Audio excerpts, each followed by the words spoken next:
I didn't grow up calling on goddesses.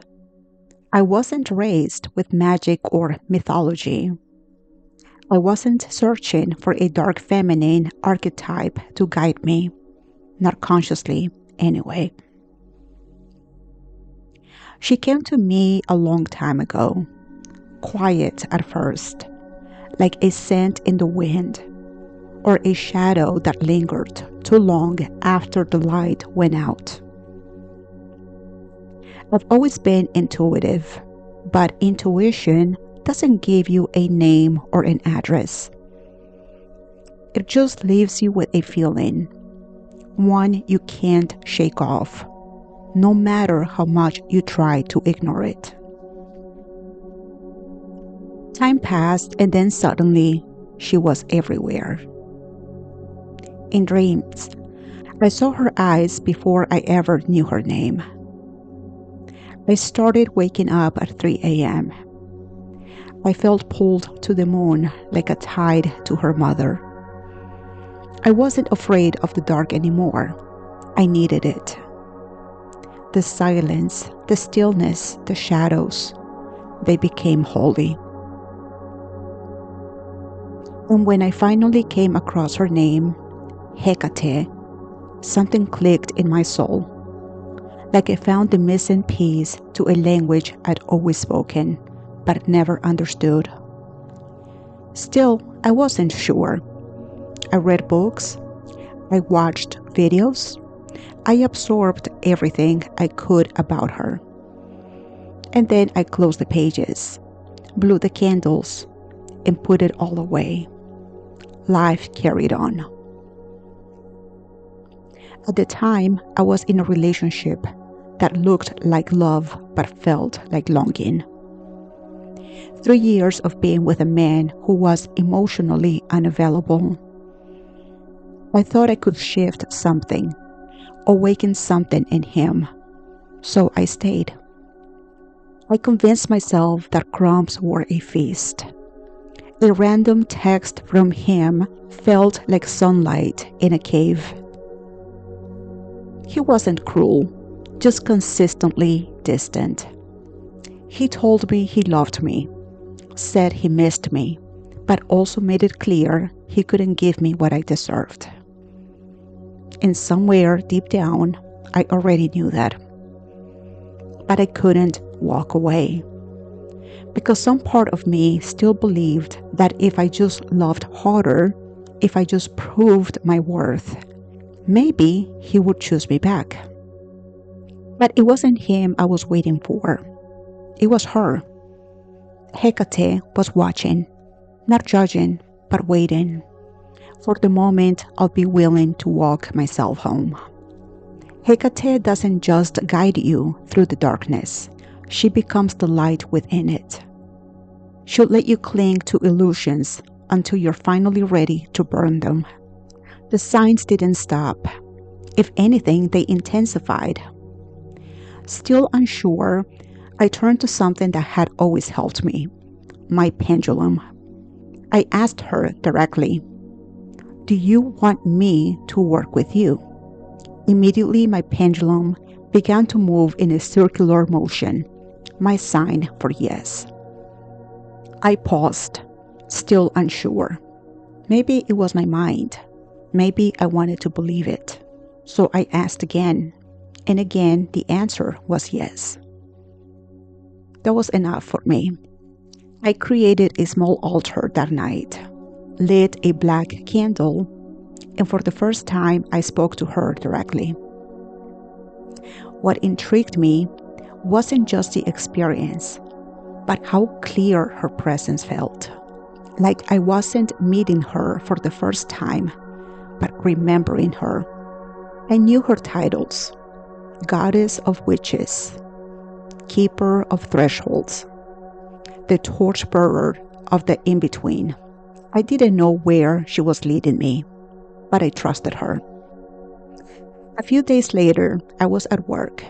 It was 9 a.m., and there it was. A waxing moon, high in the sky, bright and unapologetic. I felt her. She whispered to me, Pause. Sit with this. So I did. And then came the message I wasn't ready for, but deeply needed. I need you to cut ties with Stuart. I whisper back, I want to, but I can't. Not because I didn't know the truth, but because some part of me was still holding on to the idea of him, to the version of love I thought I had to earn. That's when she guided me, gently but firmly, to speak not to his ego, not to his wounds, but to his higher self. I sent him a silent message in spirit. I told him I was letting go. I gave him my blessing and told him to go in peace. And I meant it. Then she told me to exhale hard. A physical release. A cutting of the cord. So I did. And I went to work. Something in me had shifted. I had chosen truth over fantasy, sovereignty over hope, and in that moment, I walked through her threshold. Over the next several days, I felt lighter, like I had finally dropped a burden that I didn't realize I was still dragging behind me. I wasn't stuck anymore. I wasn't anxious. I wasn't waiting. I wasn't checking my phone for his name to light up the screen. I wasn't scrolling through his social media, looking for crumbs to feed the fantasy. It was like something had finally clicked. I was okay with my reality, exactly as it was. I started reading again, going to bed earlier. My mind felt sharper, more focused. I felt more like me. I stopped imagining a future with him, and instead, I started living more fully in my own skin. And then the gifts came. Out of nowhere, my son walked into the house with something wrapped in paper. He had visited a little Buddha shop. Inside, a statue of Shiva. Tears welled in my eyes, because I am a devotee of Shiva, and this gift felt like a confirmation from the universe itself, as if to say, you chose wholeness, now receive what is sacred. But it didn't stop there. A few days later, someone else gave me a Shiva lingam, unexpected, powerful, sacred. And just after that, another gift came, a statue of Isis. Now, I've never worked with Isis. I wasn't seeking her, but I received her with love and gratitude. Because when the Divine Feminine sends you something, you don't ask why, you honor it. And maybe that's what this entire path has taught me. When you let go of what was never yours to carry, you make space for what was always meant to find you. So no, I didn't choose Hecate. She chose me, and she led me straight back to my own soul. I didn't call Isis either. She came to me, uninvited, but not unwelcome, unexpected, but not unfamiliar. She arrived in the aftermath of a release, after I let go of a love that had long been fading, after I chose myself in a way I never had before. I had just walked away from something that once defined me, and the moment I created space, she entered.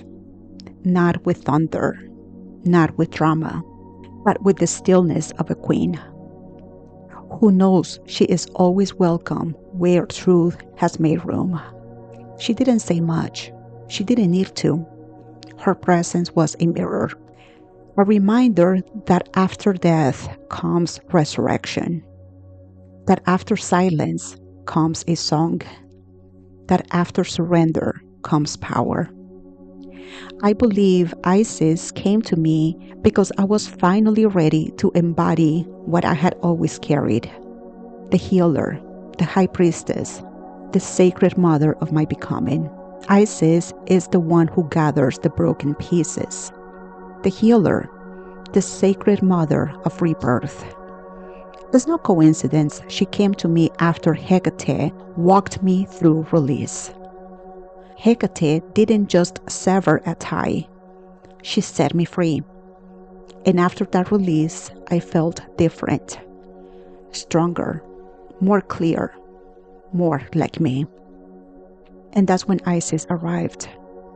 And when she did, I received her, not because I had called her, but because I was ready. Not long after the test came, Stewart showed up, out of nowhere, again. My heart started racing. I felt that old pull, butterflies, the ache, the familiar script. But just before I spiraled into fantasy, Hecate showed up. Her presence always gives me goosebumps, but not in a bad way.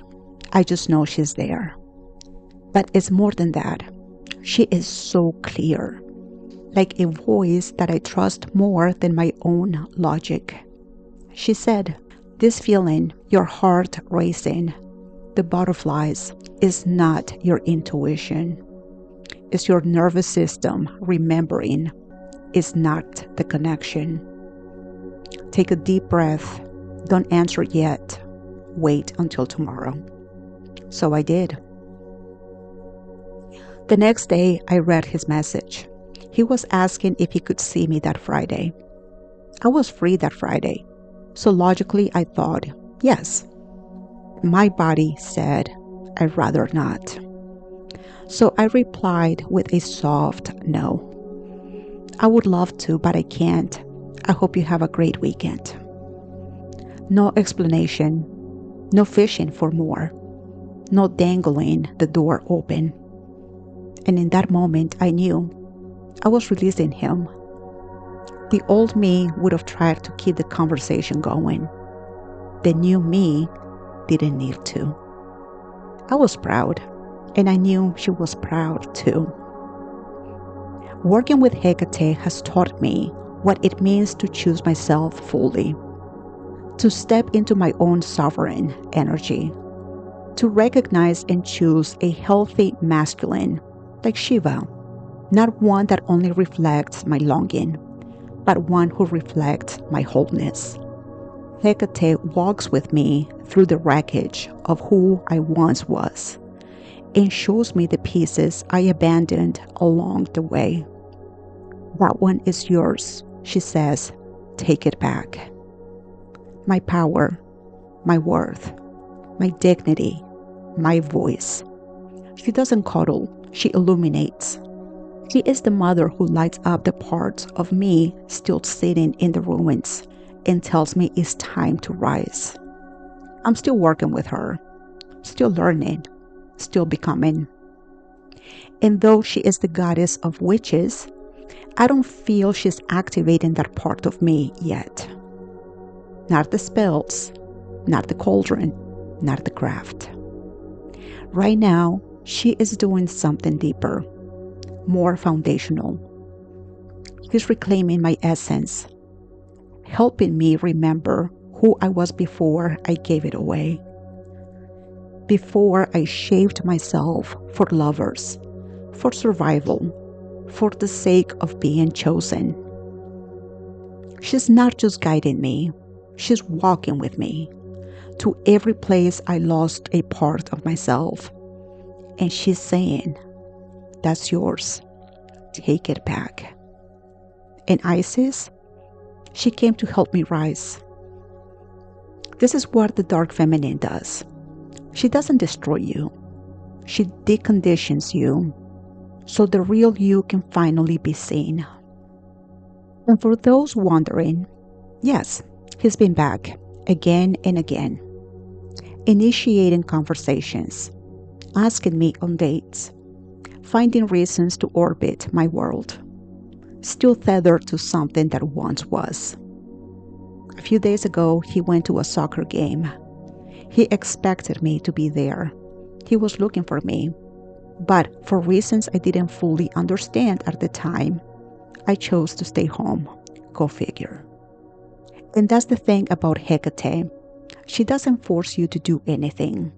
She simply holds up the torch and says, "Here is the truth. What will you do with it?"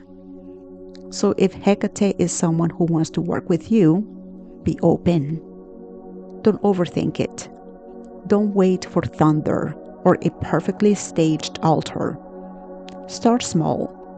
Start honest. My rituals are simple. I'll light a black candle. I speak to her from the heart. I don't give her offerings, at least not the traditional kind. Sometimes I feed my dogs a better meal. Sometimes I honor her under the moon. She hasn't asked me for much. Just my presence, just my willingness, just my power returned to its rightful place. And honestly, that's everything. As I continue working with her, I know things will evolve. She may ask me for more. She may open new layers of magic in me. She already is. And when she does, I'll be ready. I'll keep you all updated, but for now, I walk with the goddess of thresholds. I do not walk alone. Namaste.